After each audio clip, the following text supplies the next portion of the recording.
Une chose à se rappeler, c'est de parler aux animaux. Si vous le faites, ils vont vous parler en retour. Mais si vous ne parlez pas aux animaux, ils ne vont pas vous parler en retour. Et alors, vous n'allez pas comprendre. Et quand vous ne comprenez pas, vous avez peur. Et quand vous avez peur, vous détruisez les animaux. Et si vous détruisez les animaux, alors vous détruisez vous-même. C'est une citation du chef Dan George de la nation Tsleil-Waututh du nord de Vancouver.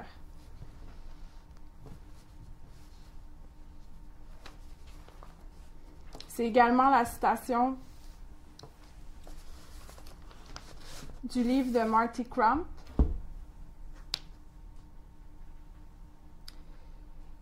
qui présente les reptiles et les amphibiens, leur mythologie, et qui, en fait, fait un plaidoyer en faveur de la vigilance quant à leurs considérations compte tenu qu'ils sont invisibilisés et souvent considérés comme, disons, dans...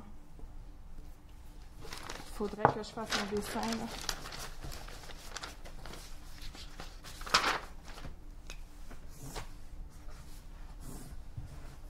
Dans l'axe de l'utilité et des affects. Mettons ici, il y a les chats.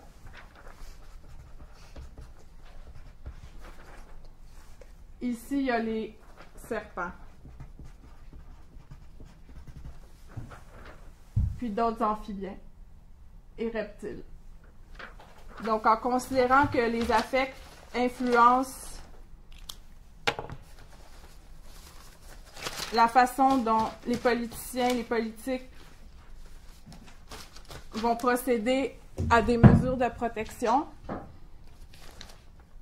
Marty Crump fait un plaidoyer en faveur de considérer ces bêtes comme étant d'autant plus précaires.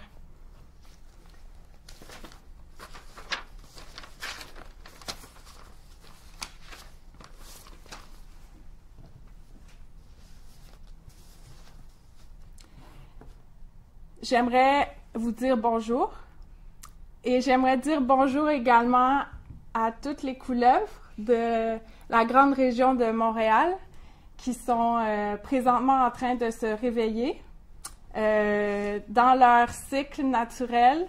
Avril, c'est la période où la Terre se réchauffe et donc les signaux leur parviennent. La couleuvre brune a cette particularité d'être une couleuvre qui vit seulement à Montréal et dans sa grande région de la dite Montréal. Voilà. Et donc, j'aimerais remercier les présentatrices qui m'ont précédée et également les organisateurs et organisatrices avec lesquels j'ai eu l'occasion de discuter par courriel de ma présence ici. Je pense que c'est intéressant de vous faire part du processus, comment je suis arrivée ici, parce que ça discute de un peu la parole de l'artiste dans une réception, dans sa réception dans un cadre scientifique et académique. J'ai proposé donc de vous parler, de vous présenter le processus qui avait entouré une performance qui se nomme Couleuvre et donc de vous parler de sa dimension, de la dimension éthique entourant donc mes recherches concernant, disons, pas la capture, mais disons mon contact avec la couleuvre brune. Donc, toutes les questions dont on a parlé précédemment, les questions éthiques, les questions de la représentation, de l'instrumentalisation. Donc, de quelle façon est-ce que c'était négocié dans le processus de création de l'œuvre? Basé également sur ce que je viens de vous parler de l'Axe, qui est une création de quelqu'un, un scientifique qui a un nom. Attendez, on va vous le trouver. Donc, c'est l'anthrozoologiste James Serpell. Donc, c'est ça. Et puis, donc, j'ai proposé cette communication-là. On m'a proposé de faire une performance, donc au début du colloque, compte tenu que moi, j'évolue plutôt dans le monde de la performance comme artiste. Et donc, moi, je voulais une tribune ordinaire, donc un espace de communication comme sur une table comme ça devant du monde. Et puis, donc, j'ai réitéré ma demande. Et on m'a offert un espace de parole dans une discussion conviviale entre artistes qui va avoir lieu demain avec des super artistes que je vous recommande d'aller entendre parler. Alors, une deuxième fois, j'ai mentionné que je voulais avoir un espace à ce lieu-là où on accorde une forme d'autorité au discours. Et donc, c'est une façon pour moi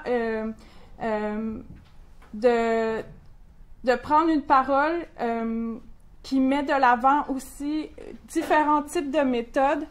Une autre méthode qui n'est pas nécessairement accompagnée d'un comité éthique, mais dont l'éthique est omniprésente compte tenu de mon processus créateur, ou en tout cas le processus de la création qui implique des questionnements, une prise de conscience concernant le rapport entre espèces. Donc, moi, je me définis comme chercheuse d'exovie à l'Université de la vie. Ça également, donc, j'ai pas pu le titrer dans le programme officiel. Je comprends que chercheuse d'exovie, ça peut être un peu abstrait. Pour l'occasion, j'ai fait comme une genre de définition. Donc, en fait, être chercheuse d'exovie, ça veut dire que je m'intéresse à la dépouille, à la mue. On a parlé tantôt de dépouille, justement, donc de comment est-ce que la dépouille était instrumentalisée. Dans le contexte des serpents, et ils ont des dépouilles, mais c'est pas parce qu'il y a des dépouilles qu'il y a des morts. C'est plutôt, en fait, la dépouille qui veut dire qu'il y a de la vie. Et donc, c'est une recherche d'exovie parce que l'exovie, en fait, c'est ce qui est issu du processus de création. Donc, c'est qu'est-ce qui est rejeté de processus de recherche et lorsque le cycle de recherche est terminé, justement. Donc, c'est une trace de l'activité vivante et éphémère. Et ensuite, à l'Université de la vie, car oui, en effet, j'ai eu un long parcours de 19 ans à l'école. Et puis, ça s'inscrit dans un processus de désacadémisation et de déséducation, compte tenu que l'école nous propose un rapport à l'apprentissage qui est empreint de performance et de compétition. Et duquel je suis certaine également que vous êtes très conscients et conscientes. Mais enfin, pour moi, c'est important de mentionner cette dimension-là que la vie est également un espace d'apprentissage dont les méthodes peuvent être également, les méthodes d'apprentissage peuvent être également considérées sur un même pied d'égalité que ce qui se passe dans les blocs gris ou bruns, dépendamment que vous êtes à l'UQAM ou à l'UDM. Donc, j'aimerais aussi faire part d'une méthodologie que j'ai proposée et que malheureusement, j'ai pas eu l'occasion de mettre en place, qui s'appelle le compostage. Compte tenu que je suis pas scientifique, puis que je pouvais pas comme vraiment pousser l'idée de c'est quoi disons, la différence entre l'humain ou l'animal, en fait, j'ai comme la différence ou la non-différence, ou en tout cas le lien, je me suis dit, une des choses qui les réunissent, c'est le fait que tous les deux sont vivants, et donc qui sont dans une situation de finitude, et donc qui vont mourir, et donc que leur corps va être composté.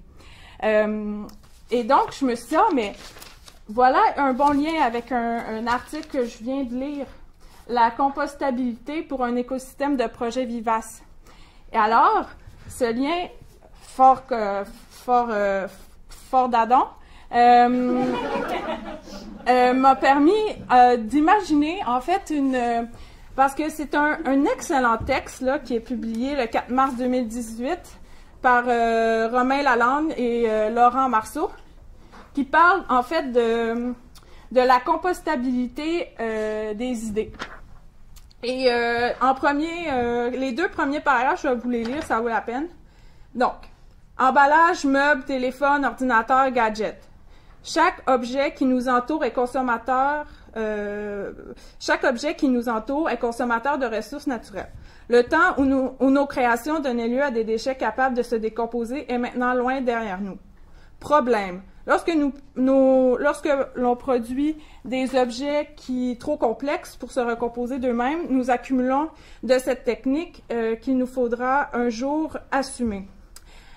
Pour limiter l'impact et le nombre de ces déchets, de nombreuses solutions se développent et une multitude d'expérimentations sont en cours. Mouvement zéro déchet, blablabla. Il reste 5 minutes, je vous ai même pas parlé de mon projet. OK. Bac à compost, repère, café, ressourcerie. Qu'en est-il lorsque l'on absorbe une autre des productions humaines omniprésentes à l'ère du numérique, celle des connaissances? La seconde vie des idées de l'immatériel de nos projets reste un impensé alors même qu'ils sont le fruit de notre énergie vitale, ressource irremplaçable qu'il en est. Donc, moi, ce que je voulais faire, je voulais venir au début du colloque, puis je voulais, en fait, interagir avec l'ensemble des présentations et, en fait, juste copier-coller vos magnifiques présentations et faire des liens avec mon sujet, et donc de relayer, donc de composter les idées. Hélas, c'est ça, j'ai pas pu le faire, mais je vais vous parler donc du projet Couleuvre que j'ai réalisé en décembre dernier et qui, en fait, posait la responsabilité de l'artiste quant à la représentation de l'animal vivant. Premièrement, et là, en 5 minutes, qu'est-ce que j'ai le temps de dire? Peu de choses, hein? OK. Donc, le projet Couleuvre, à la base, c'est un projet qui n'a aucun lien avec les couleuvres. Sauf que, à un moment donné, j'ai tapé serpent dans le moteur de recherche parce que je faisais un projet qui faisait affaire avec, je ne sais pas si vous connaissez le Belgo, mais c'est un lieu où est-ce qu'il y a plein de bureaux et il y a aussi des espaces de... Bon. Et là, moi, en fait, le projet, c'était de demander à toutes les personnes qui ont des espaces de bureau de me prêter leurs chaises de bureau pour 24 heures. Puis, avec ces chaises-là, j'allais faire une performance. Puis là, en fait, je me suis dit, ah ouais, OK, mais là, cette forme-là, qu'est-ce que ça me rappelle? Puis là, j'ai fait, le serpent.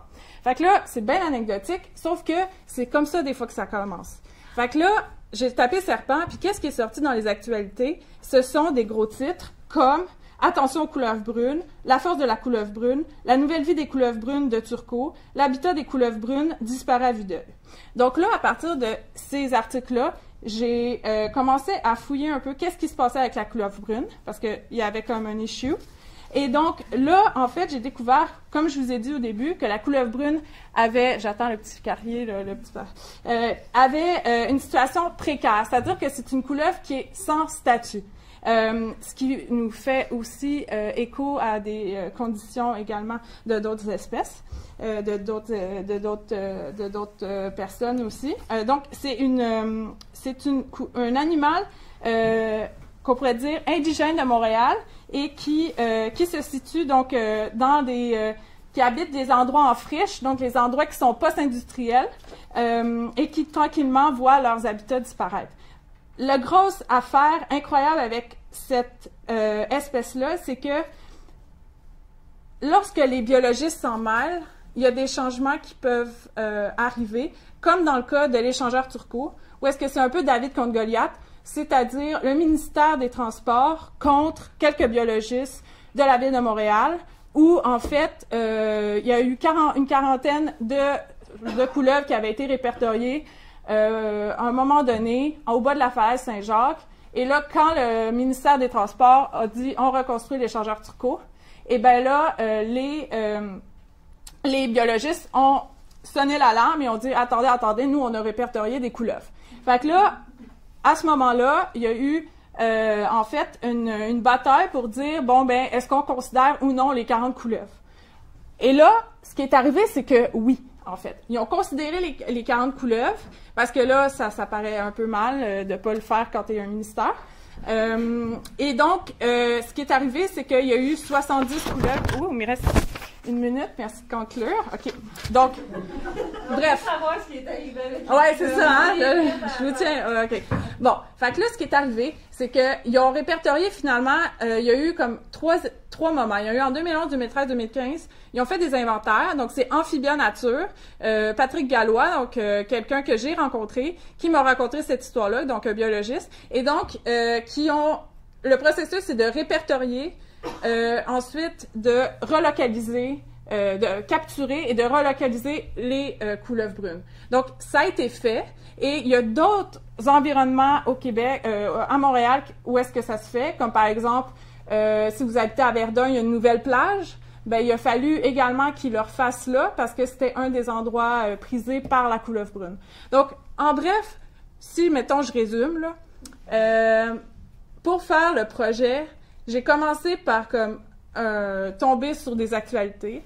Ensuite de ça, j'étais allée identifier les différents scientifiques qui avaient travaillé soit à répondre à des questions à des journalistes, soit à faire le travail à Turcot, ou qui ont écrit des thèses. Et donc, j'ai communiqué avec ces gens-là. Je suis allée faire un inventaire à Saint-Léonard avec Sébastien Rouleau, qui travaille pour l'Écomuséum.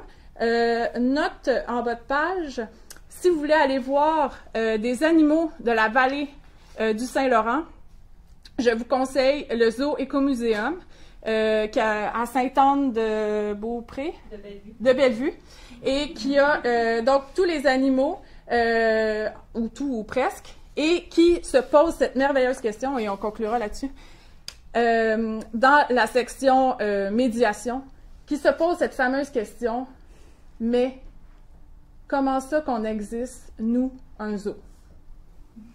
Voilà.